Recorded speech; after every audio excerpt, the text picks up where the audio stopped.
Olá amigos investidores, estamos de volta para mais um vídeo e no vídeo de hoje a gente vai falar sobre o Fiagro XPCA11 da XP Asset. Mas antes de entrarmos na leitura do relatório do mês de março, que trata dos dividendos que foram pagos agora no mês de abril, vamos passar para vocês alguns números importantes sobre o fundo. No momento, o dividend yield dele entregue nos últimos 12 meses é de 16,14%, o que é um dividend yield muito bom, lembrando que aqui é isento de imposto de renda. Mas tem um pequeno detalhe, o P sobre VP atual dele é de 0,89, ou seja, o fundo está com 11% de desconto. Você não ouviu errado, 11% de desconto, mostrando que pode ser sim um bom momento de entrada no fundo, aproveitando esse grande desconto. Lembrando que aqui também a gente não faz recomendação nem de venda nem de compra de nenhum Fiagro, nenhum FINFRA, nenhum fundo imobiliário e nenhuma ação. Somente você decide se vale a pena ou não colocar ele na sua carteira, dependendo dos seus estudos, aproveitando essa informação que eu estou te passando. Mas só que esse desconto nos mostra que esse dividend yield está um pouco fake, porque o ideal é a gente considerar o valor do yield em relação ao valor patrimonial.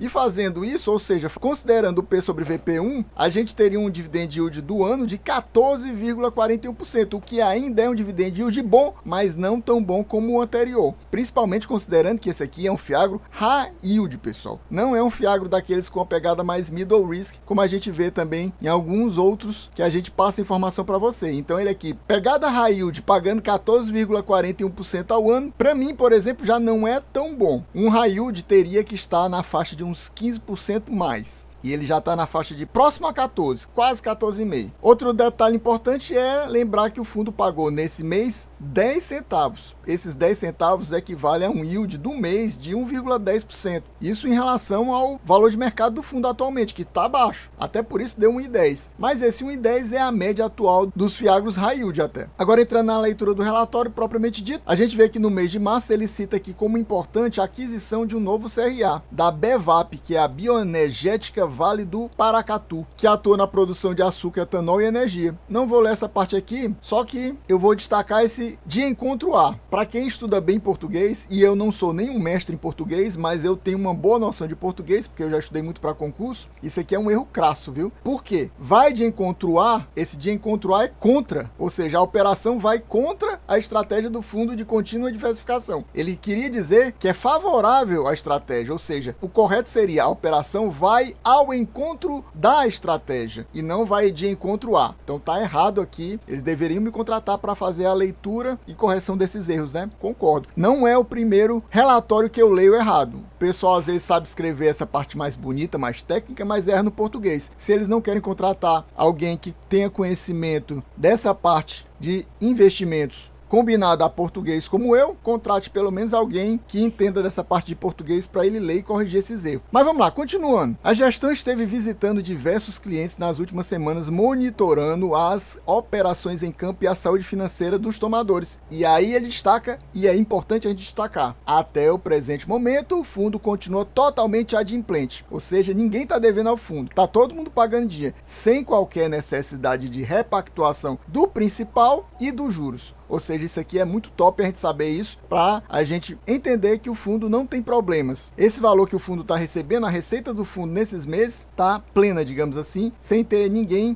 deixando de pagar. Isso aqui é um pouco parecido com o que ele fez mês passado, então não vou ler de novo. Quem quiser assiste o meu vídeo anterior para ver que eu fiz uma leitura sobre uma parte parecida com essa aqui. Eu também destaquei aqui o ano que o fundo foi lançado. Esse é um dos Fiagros mais antigos da nossa bolsa, está próximo de completar 3 anos e em novembro completa 3 anos.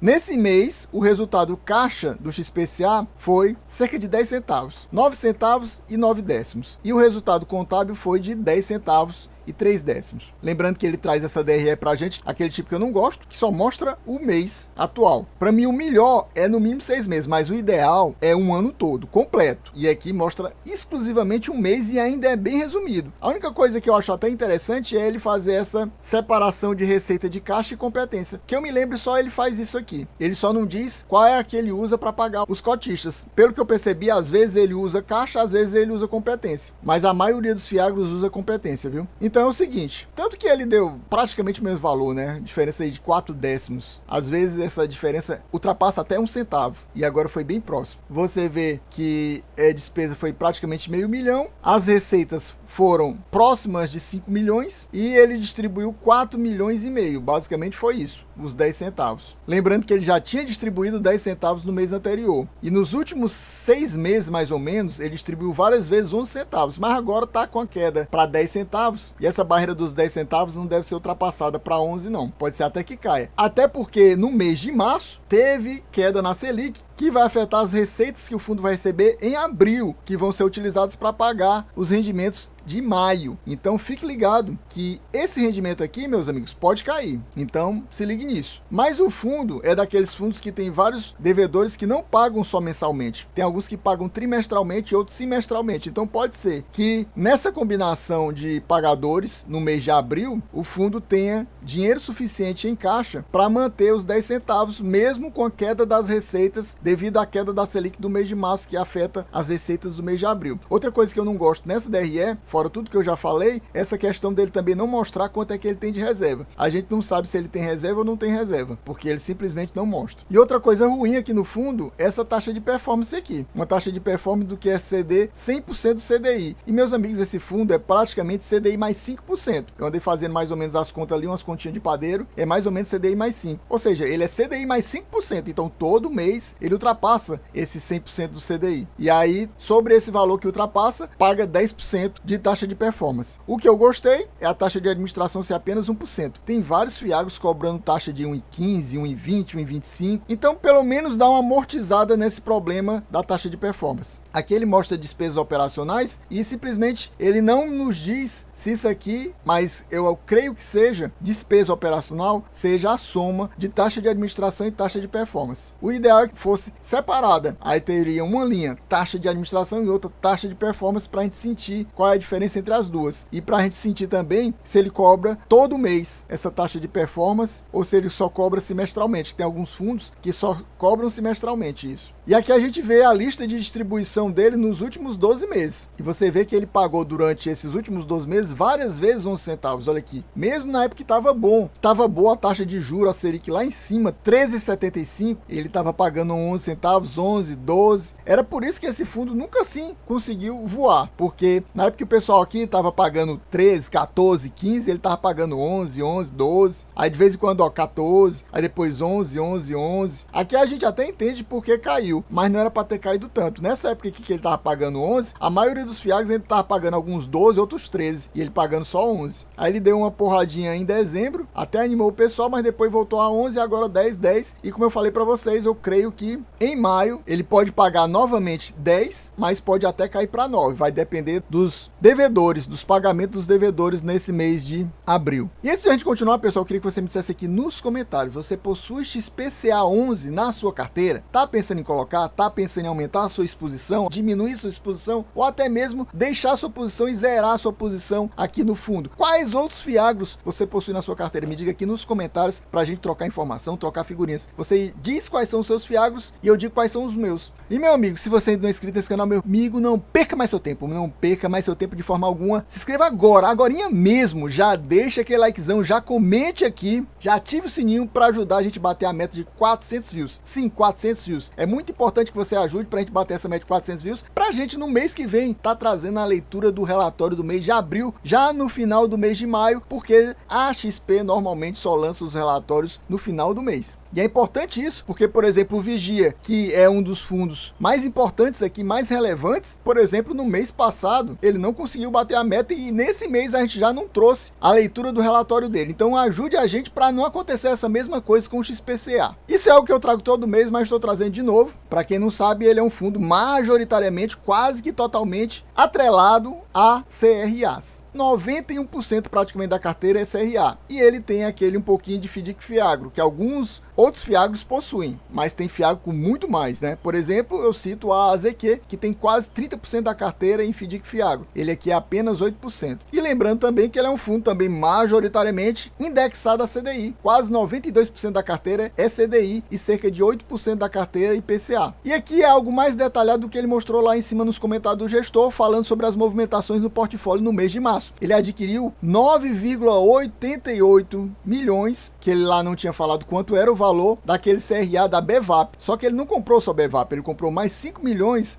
de um CRA da FSBio, mas FSBio ele já possui em carteira. Eu acho que é por isso que ele não quis citar. Aí ele até fala que aumentou a exposição no papel. E vendeu também, que ele não comentou lá nos comentários, 2 milhões do CRA da Flora. E aqui ele fala um pouquinho mais de detalhe sobre o CRA da BVAP, que é CDI mais 5% ao ano. Chegamos aqui à carteira do fundo e eu fiz alguns destaques para vocês. Então vamos lá, começando os destaques. Aqui eu destaquei a ACP2 por ser a maior posição do fundo. Se você somar esse com esse, dá quase 10%. É uma certa concentração, não é tão bom. O ideal, lembrando que consideram é até 5%, aqui está quase o dobro, mas também não é nada de absurdo. Tem alguns fiagros ou fundos imobiliários que tem uma concentração bem maior. Aqui é 9,5%, quase 10%. A FSBio, que a gente acabou de citar, também é uma das maiores posições do fundo, cerca de 9,5% também. É basicamente igual a ACP. Temos também a Wiza, mas o destaque da Wiza é a usina Itamaraty, é na questão ter as CRAs com maior taxa do fundo. CDI mais 7%, high yield, viu? Não é aquele ultra high yield, que é CDI mais 9, CDI mais 10 ou até mais, mas já é um high yieldzão, porque já é considerado high yield mais ou menos a partir de 4,75, você vai ver aí o destaque. E aqui é CDI mais 7, é o topo da carteira aqui do fundo, em termos de cobrança a um devedor. Quando um cara concorda pagar CDI mais 7, meus amigos, é que ele já tá com a corda no pescoço, ele já bateu na porta de todo mundo, pedindo empréstimo, ninguém emprestava, aí foi lá o fiagro aqui e emprestou. Aqui do lado você vê qual é o tipo de ativo, aí você olha que a maioria é CRA e esses que estão em branco são exatamente os FDIC Fiagro. FDIC Fiagro, FDIC Fiagro e FDIC Fiagro. Temos 3 FDIC Fiagro, o resto é CRA. Você vê que a carteira do fundo nem é tão grande assim, tem 33 ativos e tem menos devedores, já que a gente está vendo aqui que tem alguns devedores que tem mais de uma dívida com o fundo. Fora, por exemplo, a ACP e a FSBio, a gente vê, por exemplo, a Solúbio, que tem mais de uma dívida. A gente vê também, por exemplo, a AgroGalaxy, mais de uma dívida. A Flora tem mais de uma dívida. Então, são vários devedores que tem mais de uma dívida aqui com o fundo. Aqui nós vemos os valores das dívidas em milhões. Por exemplo, a ACP tem essa dívida aqui de 30 milhões e 110 mil. E essa outra de 10 milhões 820 mil. Ou seja, totalizando praticamente 41 milhões de dívida com o fundo. Aqueles 9,5% que a gente falou. Aqui do lado nós vemos o valor em relação ao patrimônio líquido da carteira, que a gente já citou aqui os dois maiores devedores, que são a ACP e a FSBio. Aqui nós temos as taxas, complementando, eu destaquei aqui em amarelo as taxas que são com a pegada mais middle risk, em verde as high grade, que são aquelas que pagam menos ao fundo. Por exemplo, as duas da FSBio são bem high grade, CDI mais 2,5, e as demais que eu não marquei, que são mais ou menos 50% da carteira do fundo, então essas aí são high yield. Na média, eu não fiz as contas para ser mais preciso, mas eu creio que o fundo fica mais ou menos com a taxa aí de CDI mais 4,9, por aí mais ou menos, um pouquinho abaixo do 5, exatamente porque ele é puxado para baixo por parte da carteira, praticamente metade da carteira ser middle risk ou high grade. Essas, por exemplo, que são IPCA, que a gente viu que é uma pequena parte da carteira, cerca de 8%, são na sua maioria high grade, que são dessa AVB, da BRF, pertence ao grupo da Marfrig, e a própria Marfrig, são tudo high grade. Essa aqui é que já está caindo o middle risk, da Agrocrestane. Pessoal, então a gente vai ficando por aqui. Espero que vocês tenham gostado e quem gostou sabe, se não for inscrito, se inscreva agorinha mesmo. Já deixa aquele likezão, já se inscreva no canal, já comenta aqui para ajudar a gente a bater a meta de 400 views. Sim, 400 views. Se daqui a um mês a gente tiver batido essa meta de 400 views, traremos novamente uma leitura do relatório do mês de abril, já no finalzinho do mês de maio aqui do XPCA 11 da XP Asset. É isso aí, valeu, até a próxima e fui!